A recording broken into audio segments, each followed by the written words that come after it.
Finally আমরা successful হয়েছি। একদম পারফরম্যান্স খুব ভালো গেছে, সবাই প্রচন্ড প্রশংসা করেছে, খুব ভালো লেগেছে। হ্যাঁ, হ্যালো এভরিওয়ান, তো তোমরা তো জেনেই গেছো আমাদের কিছুদিন আগে দিল্লির মিনিস্ট্রি অফ কালচারে একটা ন্যাশনাল ইভেন্ট ছিল, প্রোগ্রাম ছিল।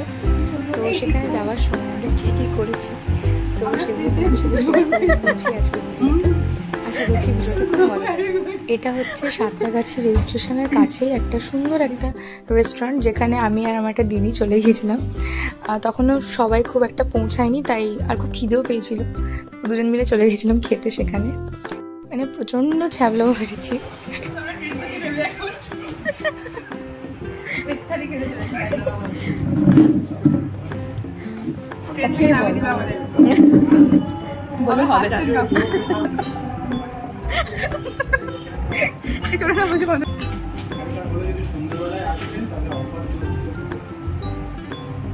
আপনারা দিতেই পারতেন আমাদের দিনের বেলা। এখন খুব শোচনীয় অবস্থায় আছে। শোচনীয় মানে প্রচন্ড, যে কোনো মুহূর্তে ভাত আটকে মারা যেতে পারে। প্রথম কথা ট্রেন থেকে বের করে দিয়েছে, এটা দেওয়া হয়েছে আমাদেরকে। না আমি দিল কেন ট্রেন থেকে? অপমান, অপমান, অবজ্ঞা। তুমি খাও। আমরা চামড়ি যাচ্ছে, শান্ত মাথায় যাবো, তো কানে দু সাইড ব্যথা করে দিচ্ছে। বাট হ্যাঁ, খাবারের কোয়ালিটি কিন্তু খুবই ভালো ছিল, এটা বলতেই হয়। বেশ ঘরোয়া রকমেরই ছিল, আর আমাদের খুব ভালো লেগেছিল। আর সেদিন আমরা ওয়েট করতে করতে জাস্ট ক্লান্ত, কারণ ট্রেন আসার কথা ছিল 9:30টার সময়, এসেছে 1টার সময়। কিছু বলার নেই, জাস্ট ফাইনালি এটা ঢুকছে। আর হ্যাঁ, বলে রাখি এখানে প্রত্যেকেই আমরা ছিলাম রবীন্দ্রভারতী ইউনিভার্সিটির ভোকাল ডিপার্টমেন্টের ছাত্রছাত্রী, আর আমরা এখানে সবাই সিনিয়র জুনিয়র মিলে ছিলাম। তো ফাইনালি ট্রেনে উঠে পড়েছি আমরা। ম্যাম প্রেজেন্ট দিয়ে দিন। ম্যাম আমার এই প্রেজেন্ট হয়ে গেছে। 26 জন আমরা টোটাল যাচ্ছি, টোটাল 26 জন। নিজেকে কাউন্ট করেছেন তো ম্যাম?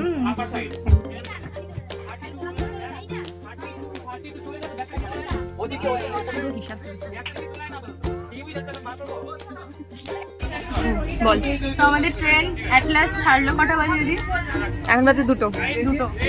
ঠিক আছে, কালকে যেতে যেতে মিনিমাম আমাদের বিকেল হয়ে যাবে, তো চাপ নেই। প্রোগ্রামটা ভালো হওয়ারই কথা, আশীর্বাদ করবেন যাতে খুব ভালোভাবে প্রোগ্রাম করতে পারি।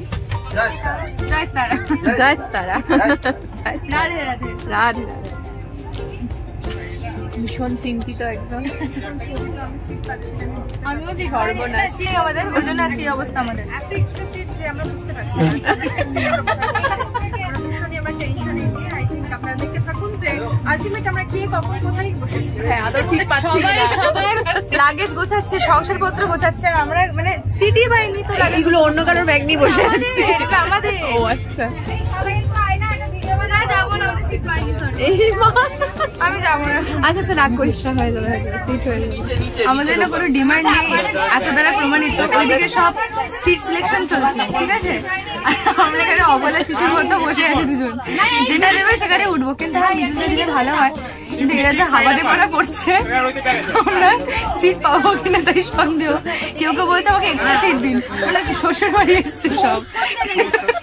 কিছু বলার নেই, কোনো বেশি বকলে আবার বোকা খেতে হবে। আমাদের শান্তনু ভাইও এসছে, তো আমরা সিটে বসি, তারপরে নিজেদের দেহটা ফেলবো পেটের উপরে। আর পারছি না, 8:30 থেকে বেরিয়েছি। 8:30 কি করছি দেখ, 8:30টার সময় পৌঁছেছি একদম কলটায়। হ্যাঁ, তারপরে ট্রেন আসলে 2টোতে ছাড়লো, মানে এতক্ষণ ধরে ওয়েট করে পিছন ব্যথা হয়ে মানে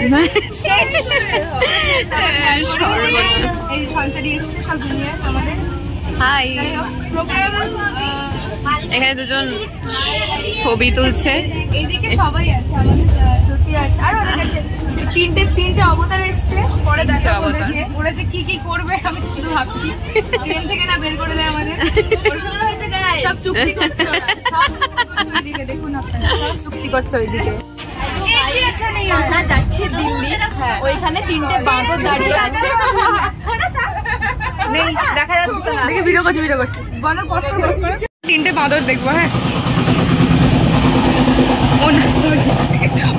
ওখানে 4টে বদর আছে, ইনক্লুডেড অনুব্রত চ্যাটার্জি।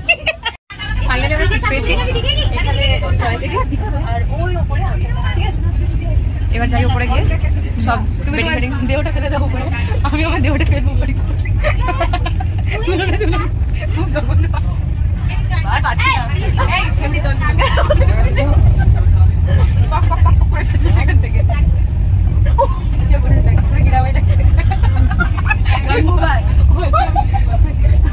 বন্ধ বন্ধ।